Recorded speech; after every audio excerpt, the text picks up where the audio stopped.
You are listening to Lone Star Community Radio on 104.5 KCZW LP Conroe and 106.1 KZCC LP Conroe and worldwide on irlonestar.com. Trick or treat, Lone Star Radio listeners. This is Dick, the general manager, taking this quick moment to remind you that Lone Star Community Radio is looking to fill some of our talk show slots along with some of our DJ slots. We have a new show airing on the 10th, Making Connections with Stacey Harris, which will air every second Tuesday of the month at 1 p.m. Make sure to check it out along with our other programs on Lone Star Community Radio. For more information on Lone Star Community Radio, visit us online at irlonestar.com. And again, if you're interested in doing something with us, call the station 936-647-3776. Thanks for checking out this recording, and I hope you guys enjoy.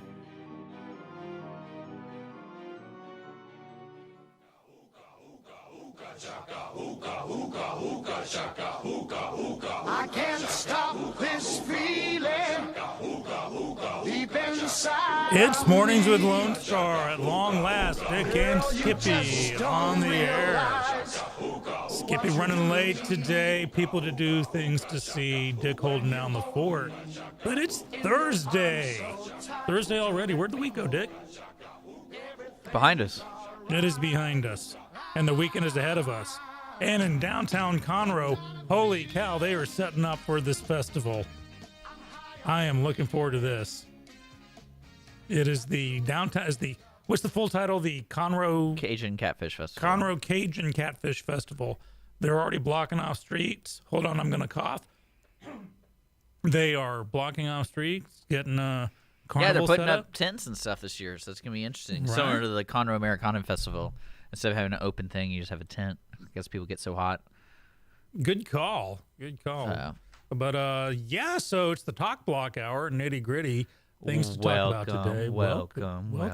I appreciate you being the man here, Dick, while I was out, not here. I wasn't really doing much. I was working. So without you in the morning, it's just not the same. It was a little quiet, I bet. Was your life a little duller, a little No, I had more? delicious tacos, so I was completely okay with it. Bite me hard. Yeah, so today's bumper music is, new listeners may or may not know, we change the bumper music every day. And we chose Hooked on a Feeling. We're really stretching this one. There was a putt-putt excursion last evening, and Dick's girlfriend apparently became the master or mistress of the hook shot into the water traps at putt-putt. I don't know how you can actually sail a ball into the water trap, but she managed to figure it out. So Yeah. It was fun. We tried out that new putt-putt over there on 105, off of 105 Ransom Steakhouse towards Montgomery. So And I was getting updates, and the smack was thrown, and the shade was presented to me that next week I've already challenged Dick and Jake. it's called Longview Putt-Putt. Longview putt-putt. And apparently from the photos they were sending me, this is not just your typical, this looks like Malibu Grand Prix, but on steroids. Just not like a little windmill and that was it. I mean, there's some hardcore stuff. Surprisingly enough, this place is pretty serious about putt-putt. The only thing that I would say you always got to start with the negative is the price is pretty steep for what you're getting. There's not unlimited play options. There's not a return. Basically, it's $10 to play, and like that to me was kind of steep if you keep going. Mm-hmm. So, folks, if you're listening and you own that place, think about doing unlimited play for $10 because, that'd be nice to stick around there. We need to check out their website. Do you think maybe they have some specials going on, like Half Price Thursday or something? That's a good question. I didn't really see any information there. I picked up a little pamphlet for it, but the website itself wasn't really helpful. But, yeah. I'm thinking we should. I mean, it was a lot of fun, though. Like, the putt-putt itself was a lot of fun. It was one of the first putt-putt courses I've ever been to where you're allowed to hit it in the water, and that's intentional. So that was pretty interesting. One hole, like, you literally, that's the trick to it, because they do this Fox Bridge, and I'm like, man, what happens is, like, that bridge is tiny. How the heck are you supposed to be able to fine shoot that? And you're going to go in this water, like, you're going to lose your ball, and then there's, like, a grate. And I didn't really understand it, but it was pretty cool. That was really neat. And some of the holes are pretty neat, and then some of the holes are definitely lazy taco holes. And maybe it's a work in progress. What we should do is, I think, Dick, we should make a day and an evening out of it, to where we go old school. We spend a couple of hours putt-putting, and then head over to that Showboat drive-in movie I was talking about, which is like old school drive-in. And we'd have to take the wife's Prius so we can pop the hatchback, and because we went there in my Toyota As long Corolla. as there's beer. As long as there's beer, right? But no, it was. I'm looking forward to taking you there because I'm going to take you down. Yeah, I did win yesterday. It is on like I Donkey crushed Kong. them, but surprisingly enough, 0 hole-in-ones. No aces. So Dick, huh? yeah, well, Holly's the only one that like on several holes she just whacked it, and it bounced off a bunch of stuff, and then she like came close several times, but somehow she would melt down on a couple holes where she'd take her 8-stroke penalty, 8 strokes, and then It's like that scene in Tin Cup where he just keeps on trying for the hole in one. well, over what's and funny over. is we're sitting there and she was just whacking it, right? And we get to this one hole what literally starts with a ramp. And I was like, oh, great. Holly now has an excuse just to shoot this ball across. Like, I'm talking a good steep ramp. Okay. But the whole idea is you're supposed to hit it as soft as possible so it doesn't go too far. When I'm like, she doesn't know that. She doesn't know what putt-putt means. And she shot it away, and luckily there was no one else around. So, but overall, it's pretty nice, folks. If you're looking for a good date thing and take your time, and it was a beautiful day yesterday. So it was Some gorgeous weather. Yeah. It's heating up just in time for the weekend's, Catfish Festival and Renaissance Fair. But, or enjoy it today while we can. pretty much. But it's usually open all the time. They have birthday parties and all that kind of stuff. So I give a shout out to Longview Greens and Miniature Golf. So- Longview, I am coming, and I'm coming to take Dick down. Maybe we can do some there's live remotes or there's something. another place, and I didn't know about this. So if somebody has been there, let me know. It's called Shanks Blacklight Miniature Course. I saw a blacklight course at the Marquee, which is off like I-10, just right around the 610 loop. This is right here at College Park Drive, 242. Really? Oh, Yeah. awesome. So that's there. That's pretty funny. And then there's a couple other places that I just didn't know. I'm a fan. The Incredible Pizza in Conroe, they have a lot of indoor stuff beyond just the pizza. They have a laser tag. Which What do is they have, great. putt-putt? Yeah, they have putt-putt. So we go there, and then we have the main event. Main event. Has it? Yeah, main event tries very hard to be Dave and Buster's. What's wrong with trying hard to be like Dave Buster's? yeah, actually, that probably came out sounding kind of judgmental. Yeah, I was like, what's wrong with that? No, it's like the middle of like Incredible Pizza and Dave and Buster's. A main event's like for everybody. Dave and Buster's tends to be more more adult oriented. Incredible Pizza, very rarely do you see just adults by themselves, and if you do, That's true. You send the security guards out to check up on them. But main event, I'm thinking right there in the middle. What we could do is we could do like an overall championship. Like a tour. Yes. So we have a tour of Montgomery County putt-putt Ooh. and have an overall wager on it. Uh-huh. Nothing illegal. Because Of course not. wagers aren't illegal, right? I mean, we can do that with just golf. Weekend putt-putt, right? gentlemen's bets. Apparently, organized workplace betting environments are taboo or illegal, like those little squares that we all do. Except for me, because I am law-abiding citizen Skippy. But no, I think that's a good thing. I think so. What we got? We got 1, 2, 3. We got 3 places that are local, and this are 4. We have main event. We have Incredible Pizza, and we have Longview, and then we have this Blacklight putt-putt. So we have 4 tours. It's on. It is so on like donkey. We need a 5th, though, in case we need like a best of 5. No, we don't. Oh, I'm gonna crush you're you. gonna I have my own putter. crater that. You I have have your my own own putter. Yeah, I'm. Oh my god. So I mean, I don't know what you're getting into, but you are getting into something with me. Okay. Well, the tiebreaker will be air hockey. Even Jake even said we're sitting there, and if he comes in, he's working real late last night, this morning, I guess. Jake, come in. We miss you, man. But he's sitting there tallying it up. I think it was like the 16th hole, 17th hole, and he's tallying it all up. He's like, "Man, you're actually really beating me like badly." And I was like, "Oh, yeah." Okay. I think it was like an 8-stroke win. I think that's what it was. Mm-hmm. Oh, that's what we should. We'll do the Stroke by Billy Squire for bumper music sometime. Okay. Yeah, we'll do that. Stroke, yeah. But outside that, yeah, I watched a horrible movie. What did you yesterday. watch? I watched Catwoman for our Ticket Stub podcast today. The Halle Berry? The Halle Berry version, Catwoman, 2004, and it was absolutely awful. And I loved every minute of it because it's amazing to me that people spent that kind of. It was over $100 million movie to make it. Why? And that's what I'm trying to figure out. Okay. And I would love to talk to anyone that was involved in that movie because a lot of stuff did not make sense. Probably my favorite thing that made too much sense is they made her like a cat. So she was like addicted to catnip. Oh. She slept in really awkward high places. Was she capable of cleaning herself? Yeah, well, you know what? I did not see any of that. I I was think really that's in the director's surprised. cut. I'm surprised they did not show that. But yeah, I would have watched the movie at that point. I mean, no, I'm not kidding you. There's catnip. She literally hissed at a dog. Like, hissed at a dog. She ate tuna, like, out of the can. There's cans everywhere. What's wrong with that? Well, I meant, like, I don't know. Okay, I guess that's wrong for me to say. But it was, like, just there's a lot of cans. And then there's a scene where she's in a club trying to, like look for a suspect or whatever. And she orders milk without the Kahlua.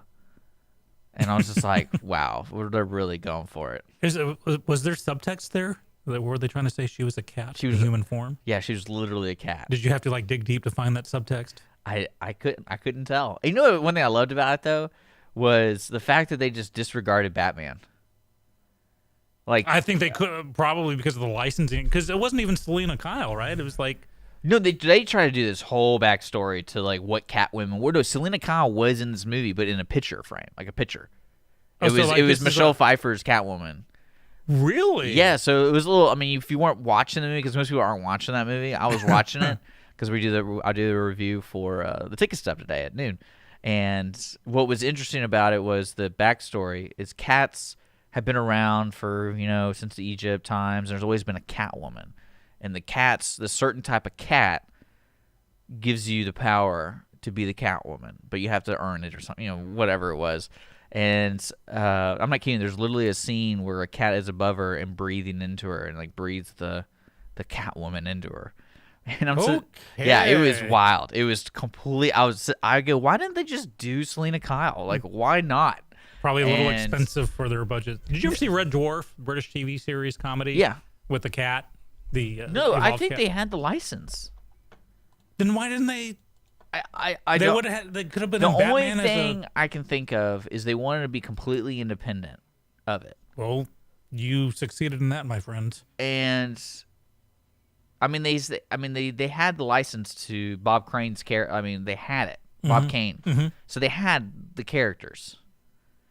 And they literally, I mean, like, I'm not kidding you. There was a scene where she's trying to figure out who she was, and literally a cat woman has to explain to her, like, what you crazy cat lady, what you think of. You go to her house and there's cats everywhere. And she's like, there's been cat women everywhere. And she throws these photos, and it's just like, they try to superimpose cat woman into like like Julie Newmar and Etiquette. Well, no, like I'm talking in the Spanish Inquisition kind of like stencil coloring, and they had Catwoman in there, and then they had Egyptian Catwoman, and then like so it's just kind of it was a little weird. Now, on any given day, I view cats as pretty much zombie bait. In the zombie apocalypse, I will grab cats in a catapult. Yeah, you just throw them. I know how you feel about it. I know how you feel about it. Very strongly about it. But I really encourage people to check out the movie because Sharon Stone's in it, and the Merovingian from the Matrix is in it. Okay. And yeah, it was. You know what her super strength was, Sharon Stone? She just uses this type of makeup that kills people, but if you keep using it, it makes your face like marble. That's literally her power. She just keeps using makeup, and her face is like stone. I'm telling you, the movie is great. The movie is great. You'll learn more and hear more about it at the Ticket Stub later today with Connor and I. So watch that. And before we go to break, I watched The Highlander yesterday. I was about to ask how Catwoman compared to Highlander 2. Tell me after the break. So that's what I kind of had to see another movie that was kind of bad but kind of good. It was great. But we'll be back. You're listening to Mornings Lone Star. Special thanks to our sponsors, folks, Conroe Coffee, and of course, Clean Sweep Office Cleaning here on Mornings Lone Star. We'll be right back. All the good love. Conroe Coffee is a local coffee shop located in the heart of downtown Conroe at 206 North Main Street, Conroe, Texas.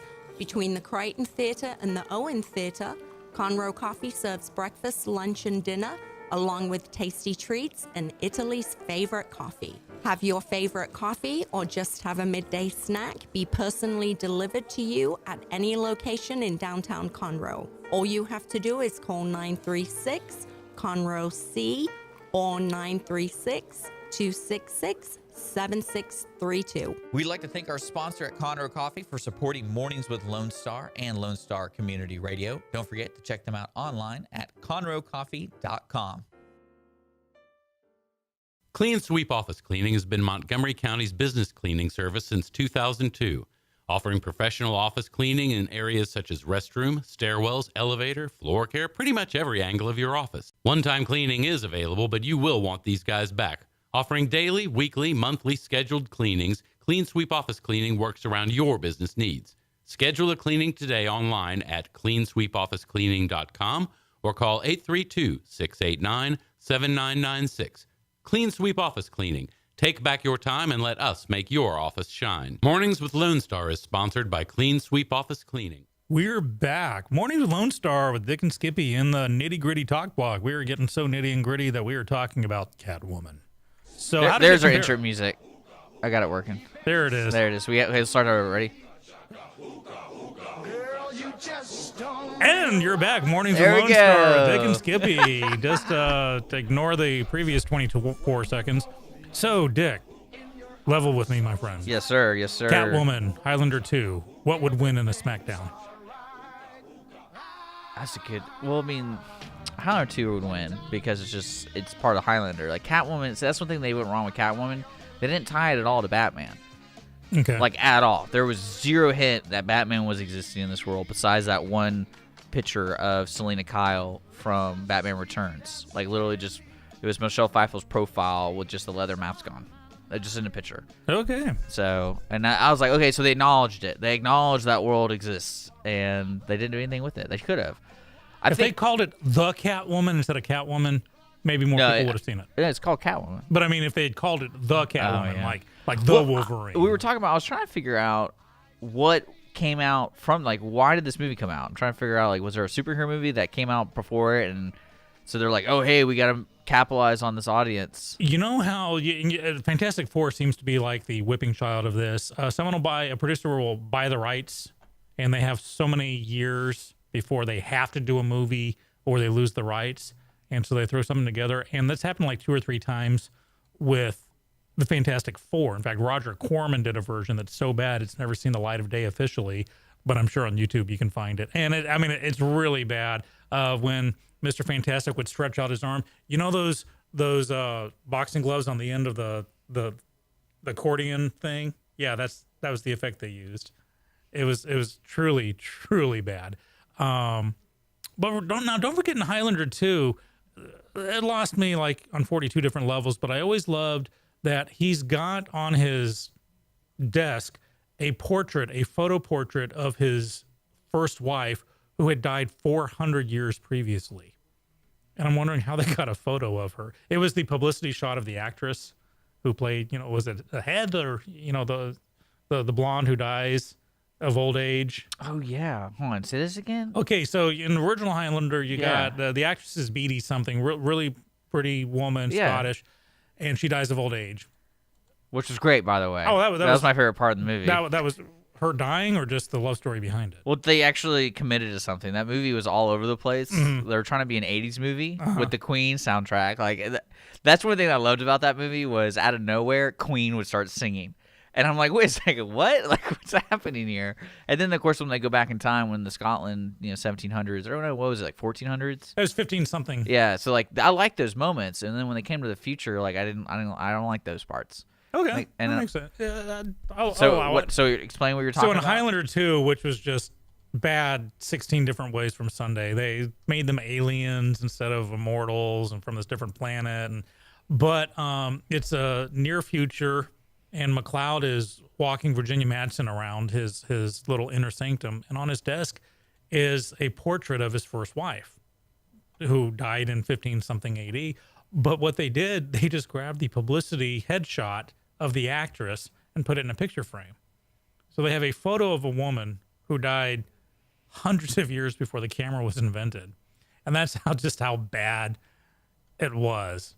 And that's actually not the least of the problems with Highlander 2. So even the director's cut, when they said, oh, we have a renegade version where we fixed it, and it wasn't fixed. I agree.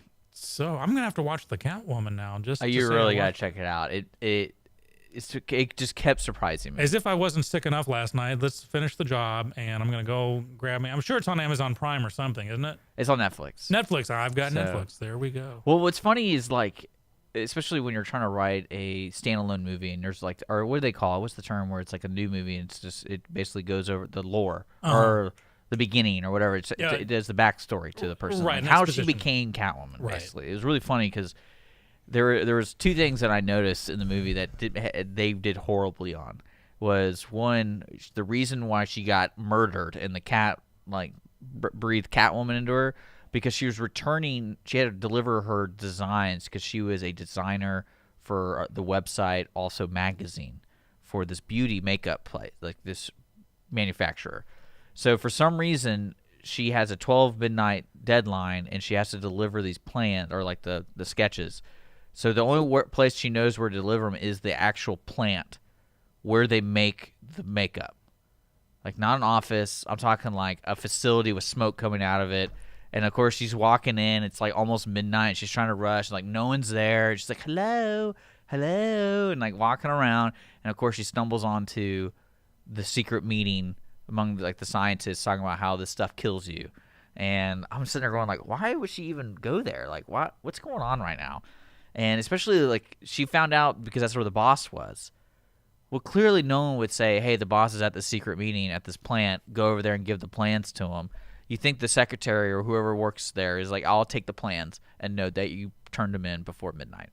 And the second thing that I hate what most movies do is when it comes to robbing jewelry stores, there's always jewelry in the cases at night. And that never happens. Mm-hmm. Jewelry stores always put that stuff in the safe before they close up. Always, without fail. Like there's zero jewelry out when you go into a jewelry store. It's the willing suspension of disbelief, and how much are we willing? Dick, actually, you're getting a following going. We have listeners actually sounding off on social media that, in fact, one in particular, Cisco, who may or may not be the guy rebuilding my house right now, says Catwoman is a classic. Well, I mean, granted, So, it is. I'm getting outnumbered here. Well, granted, it is. I would encourage anyone to check it out if they want to see a horribly made movie. Because, like, I'm not kidding you. It really seemed to me like whoever made it has never read a comic book about Catwoman, never even seen the movies about Catwoman. And then he goes, or she goes, hey, can you just write a quick bullets of, like, what Catwoman is real quick so we can try to put it in the movie? And it's like, okay, yeah, there's a whip. She wears leather. And let's see, she likes jewelry. That's it. That's all we got. That sounds like every show that comes on Cinemax after midnight every night. Yeah, exactly. So How does it compare to Supergirl, the old movie with Helen, what's her name, Helen Shaver? I never seen that movie. You never? Oh, I actually walked out of it. It was so bad because they jacked around with the lore as well. So I will watch Catwoman if you watch the original Supergirl with Helen Shaver. What year was that made? It was in the time of the Christopher Reeve era, so probably early 80s, probably after Superman 84. 84. Yeah, I'm looking at it. Yeah. Faye Dunaway was in it. She played the baddie. Interesting. Yeah. So Like that's one thing I don't get is you have this ability, this opportunity to make a movie with stuff already created. Mm-hmm. Why decide to change things? Exactly, and because this was the Helen Shaver Supergirl was part of the Christopher Reeve Superman universe, same everything. And a little in joke, if you watch the Supergirl TV series, and if you don't, you should, because it's surprisingly good. Helen Shaver plays Supergirl's mom, Earth Mom, and Dean Cain, who plays Superman for a while, he plays her Earth father. Well, I mean, I see that there's certain ways to make it work. Like, and it's funny. It was after watching The Highlander, I was thinking to myself, why not just remake The Highlander? Because it actually has a good premise, and it can actually be. Because I'm saying certain parts of that movie were legit. Like when they went back to the 1500s, like that was really cool. Mm-hmm. And I would want. They tried that when they merged it with the TV series, because when the TV series came out, they had to kind of mess around with the whole lore of it. And so they actually put the two McLeods together, Christopher Lambert and Adrian Paul, who was the Duncan McLeod, the cousin. And so they had to forget the whole Connor wins the prize because they had to keep it going for years after that. And actually, spoilers, Duncan McLeod kills Connor McLeod to get his, the quickening thing, get his experience. Yeah. So he can take on the big bad. Well, man, because I think there was a lot of good dynamics to the idea that there only can be one, and especially with this network of existing immortals who are friends. Because you see it a couple times in this movie where he's like, hey, wait a sec, let's talk about this, and the other guy just keeps trying to kill him, and of course McLeod, chops off his head, and then it didn't make sense to me. I don't know how when you saw this movie. Do you remember the scene? The whole reason the detective woman is after McLeod is because she found shavings of the sword. Right, that shouldn't exist. But how did it exist in the time of Sean Connery? I didn't really get that. The implication, because I read the actual original script. Do you understand what I'm talking Oh, about? no, I know exactly what you mean. It's because Sean Connery said this sword was made by a Japanese swordsmith or a king, or whatever they called him, because he fell in love with his daughter. right. So clearly they had the ability to make a sword then. Right. The implication, and they cut out a lot of scenes from the original script, is that Ramirez was Egyptian, like 2,000 or 3,000 years old. Yeah. And had brought that advanced civilization technology To Japan in his travels. So for metal folding. Right.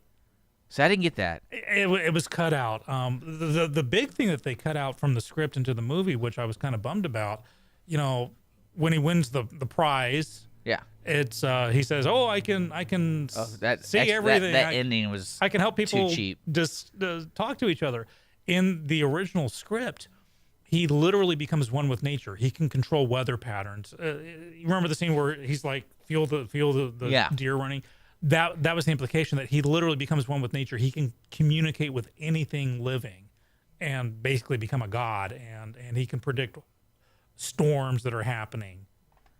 I mean, I just want to know more. I'm saying that movie could have a remake for it and be a really good movie. A total reboot. I would actually see that one through. A lot like Battlestar Galactica. A reboot so different, holding true, but Not Catwoman reboot, I can't do it, my friend. I'm sorry. I can't but do something it. better. We'll be back. Yeah. Mornings Lone Star. Thanks for sticking around. We got another 30 minutes left in this show. I'll talk to you later. And Skippy, I will. Be right back. Clean Sweep Office Cleaning has been Montgomery County's business cleaning service since 2002, offering professional office cleaning in areas such as restroom, stairwells, elevator, floor care, pretty much every angle of your office. One-time cleaning is available, but you will want these guys back. Offering daily, weekly, monthly scheduled cleanings, Clean Sweep Office Cleaning works around your business needs. Schedule a cleaning today online at cleansweepofficecleaning.com or call 832-689-7996. Clean Sweep Office Cleaning. Take back your time and let us make your office shine. Mornings with Lone Star is sponsored by Clean Sweep Office Cleaning. Conroe Coffee is a local coffee shop located in the heart of downtown Conroe at 206 North Main Street, Conroe, Texas. Between the Crichton Theater and the Owen Theater, Conroe Coffee serves breakfast, lunch, and dinner, along with tasty treats and Italy's favorite coffee. Have your favorite coffee or just have a midday snack be personally delivered to you at any location in downtown Conroe. All you have to do is call 936-CONROE-C or 936-266-7632. We'd like to thank our sponsor at Conroe Coffee for supporting Mornings with Lone Star and Lone Star Community Radio. Don't forget to check them out online at conroecoffee.com.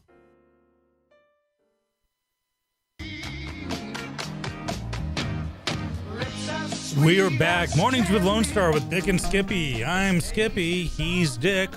We can neither confirm nor deny that we once auditioned for Menudo and didn't make the cut. We're not bitter about that at all. Does anybody even know what Menudo is nowadays? Or No. Beyond the Stew? It was a boy band. But, yeah. Moving on from Menudo. Apparently it's also like a stew or something. So it was a boy band named after a stew. I got to find out about this. My Menudo knowledge is not that good. So if anyone knows about the ingredients of menudo, let us know. Call in. I'm trying to find the soundtrack To to the Queen. I'm like, you They can, never did a soundtrack for Highlander. They have an album called A Kind of Magic that has most of the songs on it. so that it said soundtrack by Queen Well, yeah. in the credits. So I was like, what? Yeah, there's not an official movie soundtrack. And in fact, there are no recordings of the version of New York, New York they do at the end. It's one of the great mysteries. Someone somewhere should have had a recording of Freddie Mercury singing New York, New York. But yeah, I've got the album A Kind of Magic, and it's got Who Wants to Live Forever. It's got most of the songs, but it's not like a soundtrack like the Flash Gordon soundtrack. I mean, it's just beautiful music. It's just beautiful music. Oh, it absolutely is. You want to jack your movie up to the next level, get Queen in to do the music. There we go. well, see, that's They're gonna what- play this at my funeral, man. No, that's what I loved about this opening scene where you see the beautiful hills of, is it Scotland? Scotland, yeah. And it's just like all of a sudden Queen just casually comes up, and I'm like, wait a second, what's going on in this movie? Why is Queen doing it? Because Queen is timeless, my friend. You think so? They are timeless. Look at McLeod with that goofy face. You know, Lambert, he was like so blind that whenever he'd swing the sword around, people ducked. He couldn't wear contact lenses. Why do you think he got a job? Was he? Oh, he was hot back then. He'd just come off of Tarzan, Greystoke. And he was hot property back then. Really? Yeah. He just looks like a goofy guy, like not a super. I don't like an action star. Well, that was the whole thing about McLeod. He was the anti-hero. He wasn't, hard body. He just wanted to live life and stuff. Yeah, but this guy, I mean, I don't know. He just looks special. There you go. So, Dick, because you see all these movies about immortals that after like only a couple hundred years, like, oh, I'm so weary of life, I want to die. I don't track with that. I could happily I could live for a couple of thousand years. There are TV shows to watch, books to read. I mean, what's the deal with the ending of the movie where he gets to die now? I was like, man, come on, like that. Yeah, I don't want that. See, that's one thing. As I'm saying, this reboot could be really good because you got to see him have one life with a woman, and she's like literally dying. She's like, my handsome husband. Connor, do me a favor. Light Light the a candle candle. for me every year on my birthday. On my I birthday. blossom, I will. Well, no, but there's a scene later in the movie where he's kneeling in a church in like 1985 or whatever. He lights a candle, and then he's like, "Happy birthday, my sweet." My and then sir. he says another person, and I was like, "Wait a second, is he just gonna list all of his wives here in a second?" And so it's just like one after another. And then the Kurgan comes in. Happy Halloween, ladies. Yeah. Celebrity voices impersonated by Dick and Skippy today. That really wasn't Clancy Brown. That was me. Well, he actually he was good. Oh, Clancy Brown. He was rocked good. It. He Yeah. brought the bad guy. I'm telling you, this movie has so much potential to be a really kick butt movie, and Well, it was a kick-butt movie, but I see what you're talking about. Yeah. One of the few remakes or reboots or reimaginations that would actually match or even possibly supersede the original. oh yeah, easily. So I was very happy about Battlestar Galactica. They took it to the next level. Well, people need to check out Highlander. It's on HBO Go if you want to stream it. It is, then, but avoid all subsequent. Oh, watch how many the TV versions are series. there? Well, there was Highlander 2, then there was the Highlander 2 Renegade There's cut. 3. I know that. Yeah, then the third one with Mario Van Peebles in it. And then they had the TV series. And then they tried to wed the TV Endgame. Yeah, that's where they... That's where he kills each other. Yeah, they had to wed the TV series to the movie The final series. dimension. Yeah, that was bad. Man, these are really cool. They actually made a bunch of them. Mm-hmm. See, that's why. They even had a cartoon where it was like Bob McLeod in 2200 AD, and it was along the veins of like Batman Beyond, kind of anime style Highlander stuff. No, look up the whole Highlander thing. They did all different kinds of.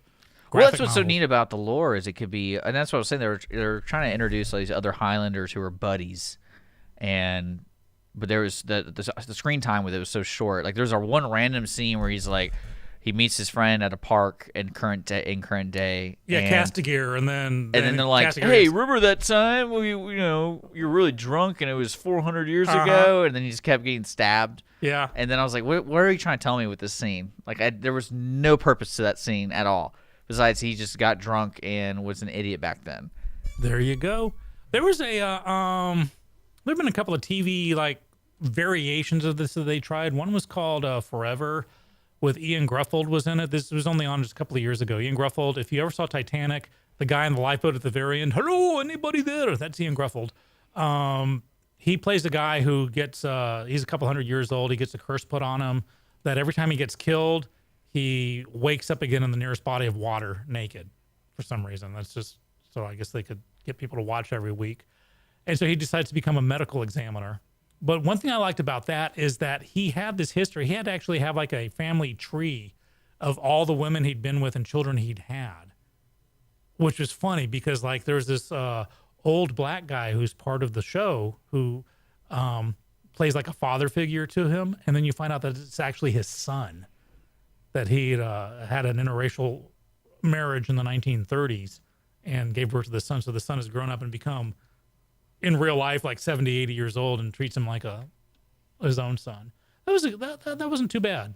Well, I mean, I'm kind of looking forward to checking out the rest of this world of Highlander. Would you be immortal if you had the option? To, someone said, because I get tired If my life soundtrack would be Queen, yeah. I mean, if that nailed it.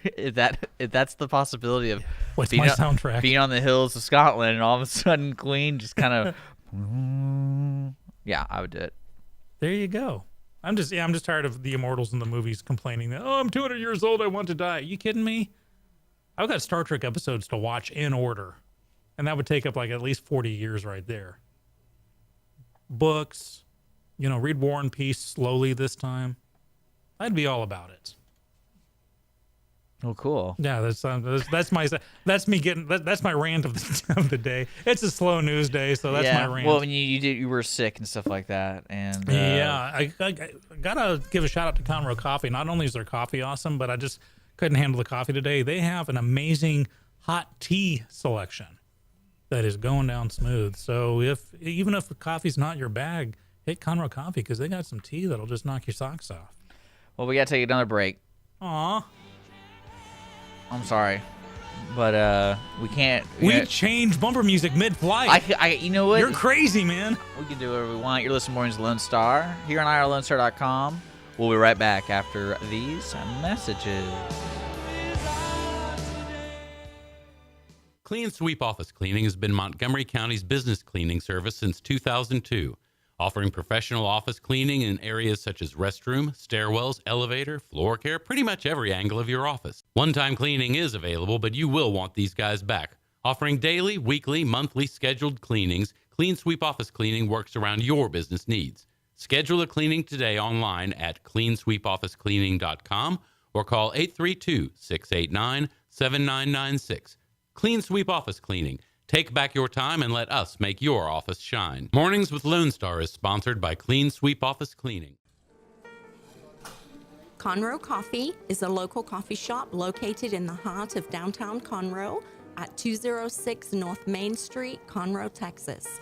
Between the Crichton Theater and the Owen Theater, Conroe Coffee serves breakfast, lunch, and dinner, along with tasty treats and Italy's favorite coffee. Have your favorite coffee or just have a midday snack be personally delivered to you at any location in downtown Conroe. All you have to do is call 936-CONROE-C or 936-266-7632. We'd like to thank our sponsor at Conroe Coffee for supporting Mornings with Lone Star and Lone Star Community Radio. Don't forget to check them out online at conroecoffee.com.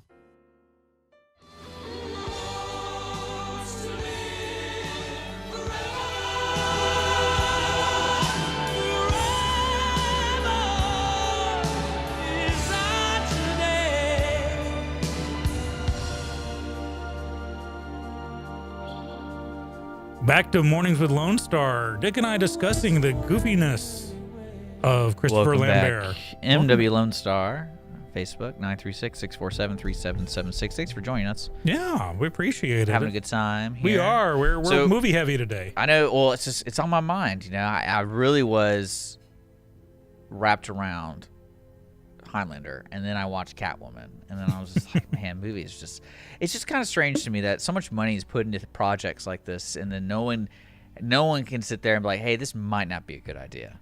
Especially with the Catwoman thing. That's what kind of bothered me about it. 'Cause someone somewhere had to have done said, guys, like, why don't we just try to make it like what Catwoman was? Because that hasn't been made yet. There hasn't been a Catwoman movie about Selena Kyle. Mhm. No, instead, we know what they did. They had a cat breathe into Halle Berry, and Didn't a she cat- became the powerful Catwoman. So Drew Barrymore in that when she was a kid, and she was in that Stephen King movie about the cat trying to steal her soul. Oh, the graveyard thing. Oh, Or what was it called? you know the one I'm talking Yeah, about. I know what you're talking Creep about. Show or one of the Creep Shows or something Yeah. like that. Well, so just Well, Drew that's what Barrymore? kind of blew my mind about that one, because you wonder where they get their abilities, and she had no ability before the cat breathed into her. So that was really funny. So basically, it just changed her into a thief, and that's able to escape. Wouldn't it be cool if that happened? I mean, it would be funny. Just picture the visual. Those who know me and know what I look like. So let's say I suddenly got the power of, I don't know, pick a the Flash. Okay, this body running at like really fast speeds would be inherently just very funny to watch. I just love how when you get superpowers, you automatically become like zero body fat. You know what? I wanted to let you know.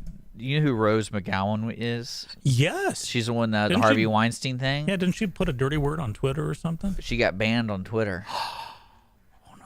So, For 30 days, I think, though, right? or whatever. But I mean, it's a conspiracy theory. There you go. What other stuff in news? I know you were talking about Donald Trump doing some executive orders. Yeah, my personal jury is out on this because, as I pointed out, I hate kind of like double standards or duplicity, and anyone in an argument that says, yeah, but he did this, I don't track with that.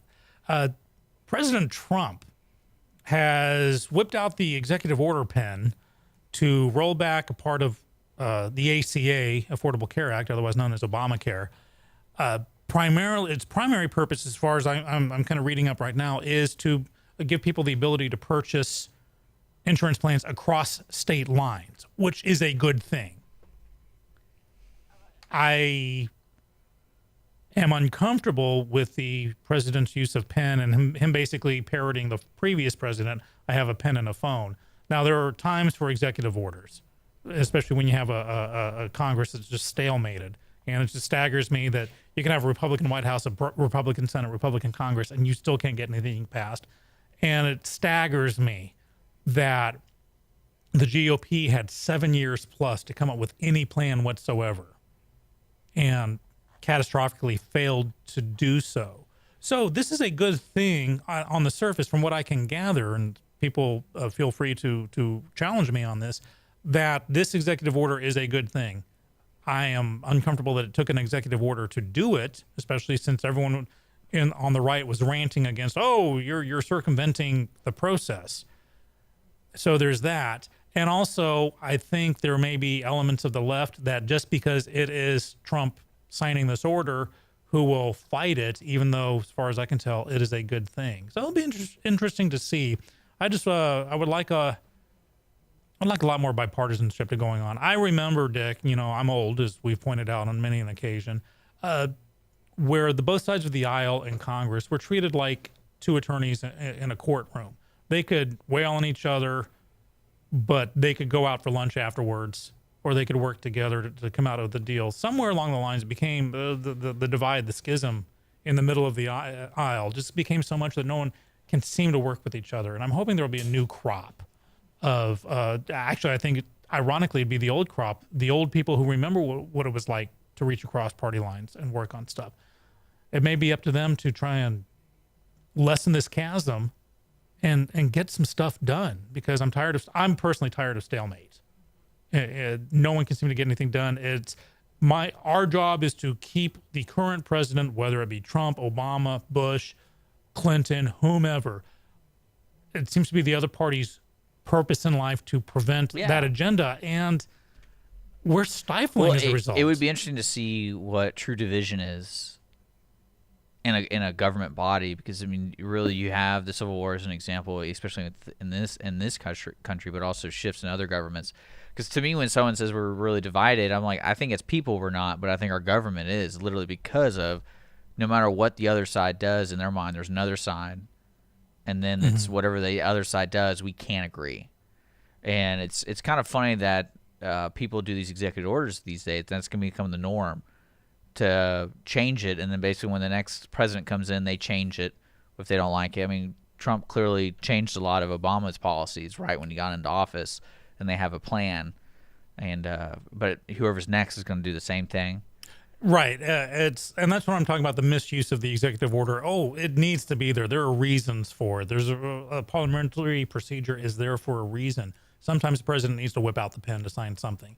An executive order, because people go, oh, Bush signed 312. Well, most of those were National Pancake Day. That's an executive order right there, making a national Well, day. that's what's so funny is, with issues that affect people directly, I think the Obamacare or the Affordable Care Act really affected a lot of people in their day-to-day lives, either good or bad. And I know it affected me badly because it put more money out of my pocket at monthly, basically.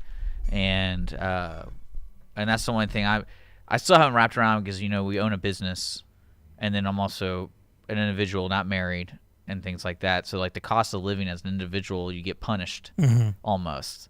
And then because that's one thing I'm really close to my girlfriend, and she's a nurse, so she has excellent health care. And I was like, so what's the health care? She has the keys to the drug Well, that's cabinet, what doesn't no. she? And I was just like, what's the benefit? Like when if we get married, what's going to change for me? And it's significant. And I was like, that's crazy to me that the marketplace is like that, to where 1 month I go from paying $400 to $600 a month, and then I go paying $200 and stuff like that. And what's funny is people are like, man, you pay that much? I'm like, well, it's the only real plan available for an individual at my age. Like if you go to the marketplace, that's what you get. Well, that was the whole setup of it, was for youngsters like you who didn't really need healthcare to be compelled to pay into it, to offset the costs of older people like me who need healthcare. Yeah. At my age, the stroke, the heart attack, one of these three things is going to get me someday, hopefully later than sooner: stroke, cancer, or heart attack. Or shot by a jealous husband is a distinct fourth possibility. But either way, I'd need health care. My stance on the ACA, and this was one of my platforms in my, my presidential campaign where I tied for third, was if you need tax relief from the government, then it's not affordable. There's the misnomer in the name itself. The Health Care Act wasn't affordable in and of itself, because to afford it, you'd have to get a tax break, or the mandate. So therefore, it's not affordable. It's like, oh, you can afford a Rolls Royce if you get back this much money from the government to bring the cost down. Well, then it's still not affordable. Yeah, that's what bothered me about it, because owning my own business, and especially where my money, I'm in a scenario that's different from somebody that would say works 9 to 5. And really, what does this kind of thing, especially like I remember the first year, I was thinking about quitting my job to start this, and that was something I was going to lose. And I was like, oh great, now I got to figure this out. And it didn't make a lot of sense to me. It really didn't. Yeah, I'm feeling the burn myself. I own my own business too now, and same thing. I went from the cushy 9 to 5. Sometimes I miss that. I miss having the safety net, and yeah, that was a rude awakening on my entrepreneurship, my gumption to start my own business. I'm being kind of spanked for it financially, for daring to do that. So I got to pay more into healthcare for myself and my family. Well, it's interesting to see what Donald Trump turns around with that. I mean, what's funny is I do like the free market idea, and any business. You heard and Leon and I talked the other day about the British healthcare system, that if you don't pay for it, you get what you pay for. People die under nationalized health. It's just in socialized medicine. It is not a good idea, and this is coming from two people who lived it. So when I have people, oh, look at Norway, they have this, live in Norway for a year, and then tell me how awesome it is. I lived in England in the 70s and 80s. Believe me, nationalized health is not the way to go. I believe that pre-existing conditions should be covered in anything. Any changes to Obamacare or the ACA, that was a positive. But the big argument, everyone's going, why is healthcare insurance so expensive? And it's being put on the insurance companies. They're just having to keep up with the rising cost of healthcare itself, the hospitals with their $3,000 boxes of Kleenexes. Well, okay, it's funny. I was thinking about that. Is over the weekend, we only have 5 more minutes left in the show. But let's go. Over Who's the up weekend, next? over the weekend, we have Montgomery County Lifestyle. We can push them off for an hour. I was sitting there at the barbecue festival and the Pulmonary Hypertension Association benefiting them, and I was chatting with them about this disease, about how it affects everybody, like it affects mainly women and things like that. But they were talking about the history of the organization raising money. And she said basically one of the ladies who was affected, like her husband died from it. They talked about treatment back before the 90s. There was like not even a real resource for treatment. You basically died. They can make it better for you, but that's about it. And then she says, and today, 2017, there's 15 different medications for it. And I'm thinking to myself, why on earth would you need 15 different medications? But because I understand, I mean, I'm not a doctor, but I understand that people get affected by medication differently, so you need 15. But I was like, imagine the money gone into creating 15 different medications for this disease. And I was like, well, because it's like a race to make. Right. And then it's like, after we get this pill, we got to manage it and sell it. So how do we do that? And you've heard the analogy. I think there was an actual pharmaceutical CEO that was being wailed on for the price of the pill, going, this pill should only cost $5. And it's like, yes, from the second pill on, they cost $5. But the first pill cost $45 million because of the research into it and stuff. And they have to make it back. But it's maybe a little bit before your time. When I was young in the workplace, healthcare it's not a right. You know, it's not in the Bill of Rights. It's not in the Constitution. You're not constitutionally afforded healthcare. And when we got jobs, it was called major medical back then. And it would be 3 months, 6 months, a year before you ever got it. But you could afford going to the hospital emergency room on your own dime. And that's what spiraled out of control. So, you know, those who may be a little young to realize this, we didn't have this healthcare issue. It wasn't guaranteed. So to force everybody to be on it, I'm not a fan of that. I remember I'd have to wait a year working at a job just to get major medical. And just you hope you don't break your leg or have a heart attack in that first year. Well, I mean, I think the system's always changing, especially with lawyers and our government making laws for it. And it's going to be, there's some really interesting stories coming from it about horror stories or better stories. There's certain, I mean, everyone can agree on some things. And that's one thing I want to see more in the government is agreeing on the things that really do make a difference. For example, one side the Affordable Care Act really did well was it pre-existing conditions. That should have been something on the table for these healthcare providers. That should have been an option for people to find healthcare. You know, 20 years ago, 30 years ago, you would just be not denied 100%. And not having that option, and I mean, that to me is a poor situation for a person, American, to be in. So that's one thing I liked about it, because it did at least have a conversation with the insurance, is be like, all right, so we got to provide something for these folks. Right. And then also with today, with cross state lines, that will create a healthier competition. Competition is what every advancement in the universe is based in some kind of competition, space, race. I imagine that, and it's funny that there's always going to be someone talking negatively about it, but I'm like, well, it kind of helps everybody, doesn't it? Or we'll screw everybody. We don't really know yet, but it's not favoring one type of person. Because I remember me personally going through that when I was thinking about starting this business. I was like, maybe I could be one of those folks who do the subsidies, but how would I go about it? And I was thinking about applying for it, but I couldn't, because of how much money I made the year prior. So I had to wait a whole year basically to be under the tax tying bracket. of the healthcare industry to the IRS was the worst idea. And it was really weird. I was like, hey, you know, I'm going to quit my job and I'm going to start this business. When can I sign up? Like, oh, well, your last tax return, that's what we base everything off of. And I'm like, come on now. And so that was really interesting conversation, because you might have help, folks. You have to wait a year for your help. And yeah, so it's all about timing. Do some research, read online, and you'll figure out how to screw the government.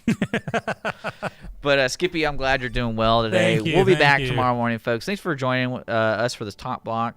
We do have Montgomery County Lifestyle coming up next, and of course, a full lineup of all our talk shows are online at irlonestar.com/show calendar. Get your tickets for the Conroe Cajun Catfish Fest. We're going to play all music tomorrow morning from those people. I got it all lined out. I'm working on it. So tomorrow morning around 8, we're going to be back playing music till 10. And, of course, this is the Top Block Nitty Gritty with Mornings with Lone Star.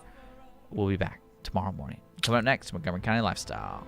All decided for us.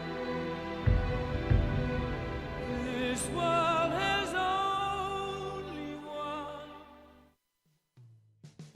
Thanks for checking out this podcast of Lone Star Community Radio, Montgomery County's community radio station. If you enjoyed this recording, make sure to check out our past shows online at irlonestar.com or their respective video or podcast formats on YouTube, Google Play, or iTunes. If you have any questions regarding the show, either it being about sponsorships or questions for the host, contact the station manager at dick@irlonestar.com or call the station at 936-647-3776.